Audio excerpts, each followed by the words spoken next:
This is WhyBeAre with BeamNG.drive, and today we're going to be taking a look at the alpha version 0.16 update. The first thing you'll notice are the menus here are slightly different, but all the buttons are the same. The button I like, that's free roam. And the map I want to go to, well, we're going to go to the one that was changed the most in this update, which is Italy. And it has a new location that was not present in the previous update. It's called Portino. So we're going to go to Portino. So what is the best vehicle to drive in a new area on a map? How about a new variant of a vehicle? If we go to the Hirochi SBR4, we have three new options available to us. We have the ESBR 300, 500, and 800. These are the electric models of the SBR4, with the 800 being the fastest and the 300 being the slowest. So I'm going to spawn that up, and then next to it, I want to spawn up a regular SBR4 because there's some visual differences between these two vehicles I want to show you, and the easiest way to do that is just to have two of them side by side. So let's try to line this thing up as close as I can to the one I just placed. Don't crash our mirrors. All right, that looks good. So on the front, you can see that whole part has been redesigned. The whole front bumper looks different, and the headlights look different as well. And I really like this chrome strip going across it. At first, I didn't think I would like it, but then it just kind of grew on me. I'm like, yeah, it looks pretty nice. Also, on the mirrors, these ones are like part carbon fiber, part plastic, and they have lights on them, where the other ones they were just kind of boring looking. Yeah, they had a light, but it was a big, fat, ugly one. This one has fancy LED lights on it. And then the wheels. Okay, this part I'm not too crazy about. I like all the cosmetic changes except these wheels. These wheels just look crazy and wacky. Maybe they'll grow on me at a slower rate, but I don't care for them as much as these ones. These look nice. They're like a nice timeless looking piece. And then over on the back, you'll notice the whole back is redesigned. Obviously, with it being an electric car, it needs no exhaust tips. And then the whole taillights have been modified, so it now uses LEDs instead of old fat bulbs. Although, it looks like... is that piece any different? No, that tail light is exactly the same, but every other light on this car is pretty much different, it seems like. Anyways, we no longer need this old, antiquated SBR4, so we can get rid of that. And before we drive this, I just want to take a quick look on the inside here. So the overall shape of the interior is the same, but the color scheme is different. It has these neon highlights throughout that kind of make it look a little futuristic. And then also the gauges have been redesigned. The regular SBR4 has very traditional analog gauges, but this one has digital gauges that tell you the GPS location and the range you have left. Again, making it look much more futuristic. And now let's go for a drive in the new ESBR. Now, the funny thing about this one, it's the fastest version. It kind of starts out sluggish sometimes, like I'm flooring it, and then it goes once it gets traction and electronic stability control finally decides you are allowed to accelerate. That's the funny thing is, the electronic stability control on this thing doesn't exactly know what to do, it seems like, because it just has so much power. Also, the deceleration on this thing when you let off on the throttle is very, very aggressive. You'll notice, like, if I accelerate and let go, we come to a stop pretty fast. I'm assuming this thing has some sort of regenerative braking system in it, and that's why it does that. Going back to acceleration, I really want to show you guys the difference between with and without electronic stability control. So here's what I'm going to do. I'm going to, again, launch it with stability control on, but this time I'm never going to let up from the acceleration. I'm flooring it this whole time. So again, it kind of stutters for a bit, and then once you hit about 40 miles per hour, it really starts to move, and it gets all the way up to about 100 miles per hour in just that small amount of space. What if you're a real driver who knows what they're doing, and you turn electronic stability control off? Well, then you get wheel spin from the launch. It's a little bit more difficult to control, but it doesn't have that kind of hesitation. It just goes. It doesn't matter if you're going 0 or 100. When you floor it, that car is going to move. Now back to the port. If we go from above, you can see we've actually seen quite a bit of this map already because we drove down the main road and then we also drove down the dock over here. But there are a few side roads as well we can go ahead and take a look at. I have turned electronic stability control back on because we don't need to be spinning the wheels all the time. So over here we have this bumpy area that has actually a really nice view of things. Like that is very, very picturesque. And one thing I didn't mention that I probably should have is the boats now move up and down in the water. It's a really, really small detail, but for some reason, I am highly amused by the fact that they now move and they didn't before. Anyways, continue along through the bumpy zone, which I don't think the electronic stability control really likes. Over here, we have a place where you can sit and relax, and just look at the view of the water. Again, so nice. And over there, you can go in the water if you really wanted to. We're not gonna, at least not yet. This says do not enter, and I say, you can't stop me. This also probably should not be entered, but again, you can't stop me. I am going home, and my home is over here. I'm not going to park and walk to the door. I'm going to fly to the door like that. And that's how you get home. Going back to where we started, I want to do one more thing in the port area. And this is where things are going to get a little bit crazy. So over here, remember how I told you can go in the water? Let's do that. We're just going to go right into the water. And the neat thing about the electric car, It can drive underwater, although I think it's a little bit faster with the electronic stability control turned off. I don't know. It looks like it's going faster because the speedometer is reading 100 miles per hour, even though I know we're not going that fast.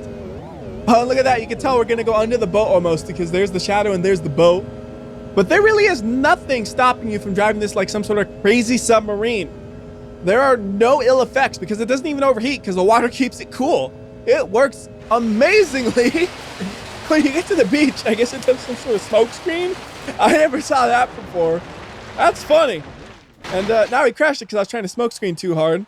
So here's a look at the damage on the new and improved bumper before we go ahead and reset it. And now I'm going to be quiet for a bit so you can hear what the ESBR sounds like.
And that's going to conclude our driving of the ESBR. You'll have noticed it accelerates really, really hard in reverse, even with electronic stability control on, because it does absolutely nothing when you're in reverse, and it actually makes it kind of difficult to reverse the vehicle. Now, the next thing I want to do is go over more sounds, because almost every vehicle sounds different with this update, and I want you guys to be able to listen to that. So really, I'm just going to be picking some vehicles at random so you could hear what they sound like, and I won't be talking for a good long while. Maybe I'll leave a thing in the description that tells you when I'm talking again if you really don't care about the sounds, but we're going to start things off with the 200BX Demon.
think that'll about do it for the audio demonstrations that are purely based on engine noise, but I want to do a couple more audio demonstrations that aren't just purely based on engine noise.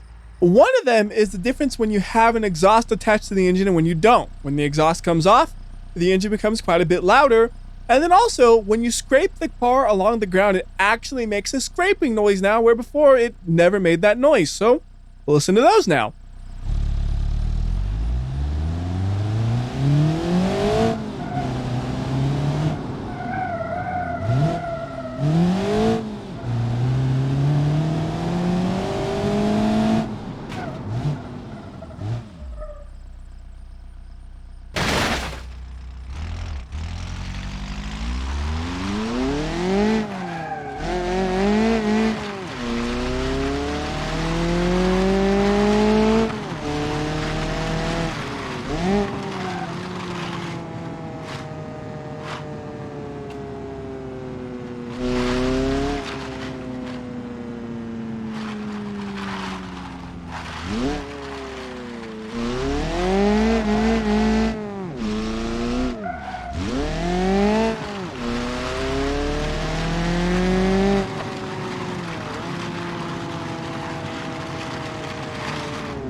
You actually got to hear both of those in one attempt. I thought I'd have to do them separately, so that was a nice little convenience.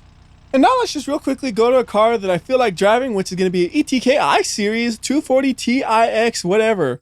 With this car, we are going to be heading to one of the other new locations in Italy. We're going to be heading to the fire station.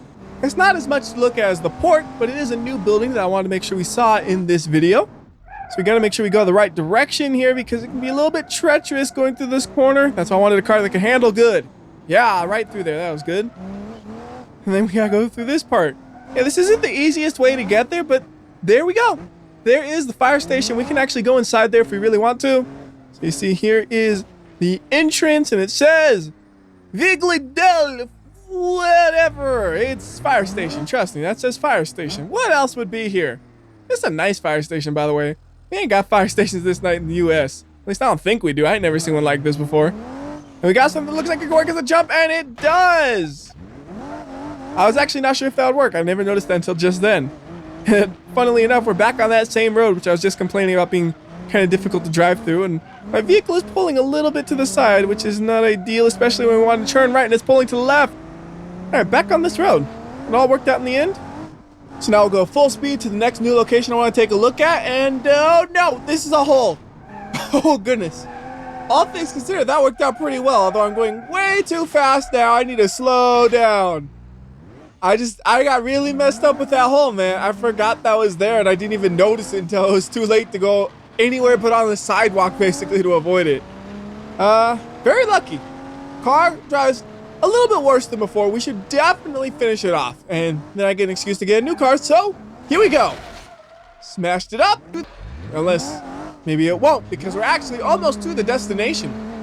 It's a little bit hard to navigate through here sometimes, but I'm pretty sure the area I want to go to is right up here. Yeah.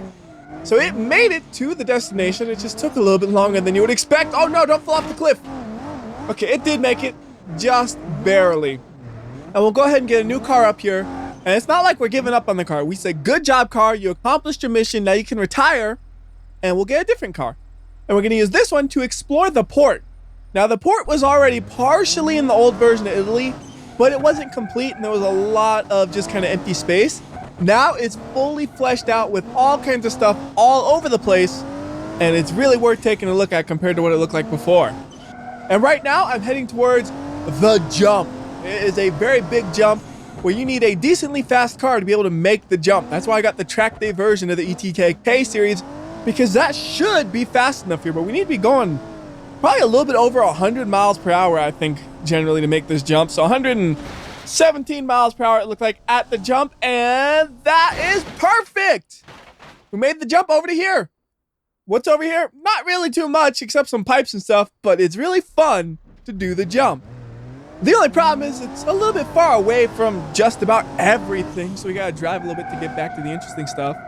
And really what's cool about this place is all the different ways you can go. Like, this would work really, really good or if you're making a scenario where you have to drive through a specific path, there are almost countless things you could do here, it feels like, and I would expect to be a lot of mods doing stuff like that. There are even things like this. We could go up onto the crates. Probably not the best car for this, but it works. Good enough. The trunks popped open and it does not look happy, but it made it. And we're gonna try to do it again. This is probably gonna be a really bad choice and I really should just change cars, but here we go. Oh yeah, there's just no ground clearance on this thing and the front drive shaft is broken. Just can't accelerate enough with just rear wheel drive, unfortunately. So let's get something that can actually easily climb this. How about we go with an Ibishu hopper? And this thing is basically made to climb things like this, it feels like. You can actually tell too, the ramps are a little bit lenient. You don't have to be exactly lined up just on those middle boards. It's basically a full-sized ramp, so if you go right in the middle with like a pigeon, I think it'll still make it through. At least that's what it feels like from this little bit driving right here. It doesn't feel like it's really strict with things. And uh-oh, come on, you can do it. Get all four wheels on there. All right, we're good. Nice and easy. And then onto the trash bags, and then over to this. Oh, that was okay. I thought that was for sure gonna go bad. And there we go. We went basically nowhere from where we were before, but it was fun going up and down, wasn't it? Another neat thing, if you're setting up a scenario for driving around here, is there are actually areas on the port that connect back to the city area like this, so you could actually intermix it, all those together. You could be in the city for 1 minute, and then boom, you're into the port, and then boom, back to the city, because there are multiple locations where they meet up. You saw the one I entered from is different than those two, and then there's a third location over here, if I remember correctly. So that's 4 locations at least that connect the two areas together, allowing you to have just a bunch of different ways to set things up. And in the port, there are also like places like this where you can get up to speed too. It's not just all tight corners. There are also high speed areas, and also like where those tubes were at, that was a high speed area. Now that we're back in the town though, we're gonna be heading to another new building. This one is very similar to the fire station, and that's just a single building kind of off in its own location. We're gonna be going to the hospital. And I have a general idea of which way to go through the town to get there, but I almost feel like I'm going in circles, but I'm pretty sure this is gonna get me where I wanna go. Although we are going the wrong direction. It said do not enter, and we entered anyways. Aside from constantly breaking the law and driving on the wrong side of the road, I think we are getting to the destination, yeah. I don't know how you get there without breaking the law, but if you're okay with breaking the law, just like this. And I think we're going the wrong way again, maybe? No, we're good. Because that sign was pointing the direction I was traveling. I wasn't sure for a second. I thought maybe it was going to say do not enter. That's supposed to be a 2-lane road. I take it up to a 1-lane road. Anyways, here is the hospital. Again, a very nice, fancy hospital here. Multi-story. It's got awnings and all kinds of windows. Maybe I just have low standards for buildings. It's like, it has windows, man. It's not really that fancy, WhyBeAre. Windows! Let's see if we can sneak on through here. Oh, tire deflated. This thing's done. Like, if you pop a tire on your car, the only option you got is to throw that car away and buy a new one, basically. It may sound expensive, but it's actually cheaper than buying a new tire just to buy the whole car. Kind of like printers and buying ink. Oh, look at that. The whole front kind of fell off. How does that happen? That looks funky. All right, so let's bring this thing back up over to the hospital. If we continue along this road, we will now get to either the castle or the fortress. I always get their locations mixed up, but both of them have been updated in this update to make the insides feel a little bit more lively. Before, they were just kind of bland. There was a couple of buildings in there and some very basic roads, but now they just actually feel like a location you're meant to drive to. It's just going to take me a second to drive there because the road is so curvy. And this is not a sports car, mind you. I can't go around corners fast because I am truly afraid it could tip. I don't think it'll actually tip, but I do feel there is a possibility. Very, very small possibility. I think that's the last tight corner, isn't it? Yep, there we go. And now we get to enter the walls. And in here you see it's actually a nice little area. It's got like trees and different things you can drive on that wobble your car with their noises. You can even go up on the castle wall with your car because why not? I mean, yeah, it's made for people to walk up, but if your car fits, why not? Well, I don't think it'll fit through there. So that's as far as we're going to get with this car. Now, the next thing I want to do is try to get up that thing. Hold up. Ah, no, there's just not quite enough room to really do that. Let me see if I can come from the other angle then. I gotta give it a shot. We're gonna need maximum off-road capabilities though, I'm pretty sure. So I'm gonna swap to the serious off-road custom version of the hopper, which actually had some changes I should mention. On the rear, we have a new bumper, a spare tire, and look at those little tow hooks, how they bounce around. Aren't they adorable? And over on the front bumper's been modified as well. So now, let's try to climb this thing. I don't know if you can even climb it, but we're gonna try. Oh, it definitely has a chance. Come on. That's a spare tire anyways. We can afford to lose it. Weight reduction, let's go. Oh, we got this. Let me just lock these differentials and give it another attempt, and it's gonna make it. Unless there's an invisible wall right there, we're gonna make it. Come on. Success. That's cool. You can actually drive up here. I don't know what to do now that we're up here except for revving the engine, but it is neat. And the last thing I want to do on Italy actually requires us to go back to where we started. Because I want to drive on one of the new dirt roads that was added in the update, and it's a long drive from where we were to the dirt road. But if we go here, it's not that long of a drive at all. So let's go ahead and get a vehicle that's appropriate for this. We're going to get the rally version of the Hirochi Sunburst, and then we'll make our way over to the road. And whoa, that thing looked like it really dipped. That was weird. And you might be thinking, that's the road right there. Nice and easy, but you're wrong. That area was in the previous version of this map, but I believe it was actually modified a little bit in this last update to make it more of a real off-roading area. That one's more like off-roading for trucks. I want something that's more of a rally for this kind of car. And you know how I said, whoa, that looked funny? I think I somehow damaged the vehicle because it is pulling hard to the left for no reason at all. Like, I didn't even hit anything, it felt like. But yeah, this is a bad situation. Look, I'm just letting it go what should be a straight line. You can see it's clearly going to the left. Now I gotta actually make it go left to get onto the road. And rallying with a damaged car is a very, very poor decision. So we're gonna get a fresh one. And now we're ready to go. And this road right here really would make a good rally course, I feel like. It's pretty narrow, so you do have to be really careful, but it has a lot of corners to it that are a lot of fun to drive with a rally car such as this one. There are even some places that are good for going in the air a little bit, just like that. Although that was a little bit sketchy because I went really crooked through the air. I was lucky I didn't crash that. Just a little bit more crooked, and I don't know if I've been able to recover it. They also have corners like this where it's a hairpin and there's no railing or anything, so if you go too fast through there, you're gonna fly off the edge, or in my case, just go into the grass because you overshoot it somehow still. I do know a secret though to never overshoot a corner. You find the shortcuts. Like right here, look at this little shortcut. We go straight through the dirt and boom. I think that actually is a little bit faster than if we stayed on the road. I don't know for certain, but it feels like it because that corner's a hairpin, so you gotta slow down quite a bit to actually get around the corner. So cutting off that much distance might be worth it even though we go a little bit slower. One of those things would be fun to kind of test sometime, you know, just see which corners are worth cutting, which ones aren't. Like that one I cut a little bit awkwardly. I just smashed my wheel into that rock, and I don't think it did any suspension damage, but I have had light hits like that where I think it didn't do anything, actually damage the vehicle, but it's driving straight still, looks like, so we're good to go. It's hard to tell though, you know, you're just driving along, bouncing all over the place, and you don't know what caused it and how long it's been happening for. Ooh, can we use this as a shortcut? No way, right? Come on! Nope, that's... Yeah, I didn't expect that to work. How about a reverse shortcut? Actually, I see the road down there. Let's see. Reverse shortcut, here we go! Oh, it's gonna go into the trees.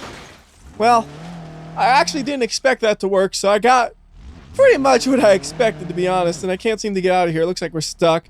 So I'll just have to reset this, and I think we'll be done with that area. I want to go to that other road I kind of took a little peek at, and I guess I really shouldn't call it a road because it's not. It's just a dirt path. So anyways, we're going to go up this dirt path and see if we can make it with the Ibishu Hopper Custom without locking the differentials. If we get stuck, we'll lock the differentials, and I'm 100% certain we can make it through if we do that. The question is just, will it work like this? And so far, the answer is very, very promising. It's bouncing through real nice. We're maintaining most of our momentum up until right this point. We lost quite a bit because we had to go around that big rock right in the way. And I am pretty sure this is different than what it was in the previous update, but I'm not 100% sure. I would say about 87.46% sure. No more than that, though. All right, we're getting a little bit of a struggle here with this hill. Are we going to have to lock the differentials? Come on. You can do this. Do this, Hopper.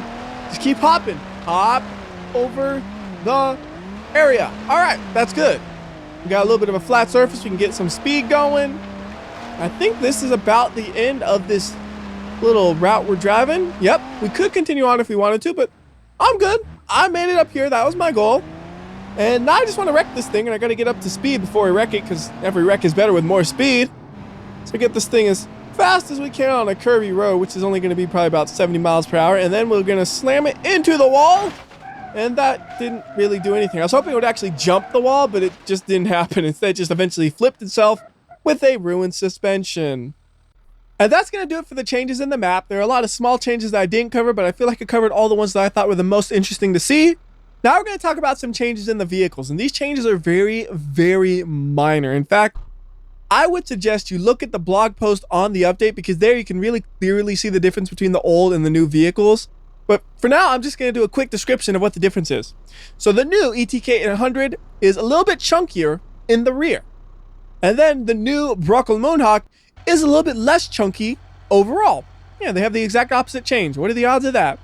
And then if we go over to the Sunburst, it's a little bit chunkier when it's all-wheel drive. And this one I can actually give you a comparison point. So if we spawn up an all-wheel drive and a front-wheel drive version, you'll see the fenders right here. They have a little bit of a bulge to it, but it doesn't bulge out that much. And if we look over here, this one has a much more defined bulge, because I guess you need a little bit more space for that all-wheel drive configuration. And then if we take a look at the Roamer, it's been smoothed out a little bit. It's a little more kind of rounded on the edges. It's still a pretty boxy looking vehicle. It's just a little bit softer and squishier. Same goes for the Corvette. It's just a little bit soft, but it's still a pretty boxy looking vehicle. And then for the Miramar, the fenders have been smoothed around as well. So it makes it look, to me, just a little bit older. And this is not the best vehicle to show this off, because it has these extra fender attachments. But if you ignore that, this piece is just a little bit smoother looking. And then there's one more change, and this one is the most minor looking to me. For the 8 Series, it's a little less smooth. Yeah, it's funny. All the changes are a little bit different for the vehicle. Some are smoother, some are more rounded. This one is a little bit more angular. Not by much, just a little bit. When you do the side-by-side, these ones, you can actually barely tell the difference unless you look real close. There are also 2 scenarios, which I'll be doing in a separate video that came with this update. But for this video, that's going to do it. Until next time, this has been WhyBeAre. And remember, if you like or dislike this video, I will know. I can tell by when the updates come out. So do the right thing, and I'll see you next time.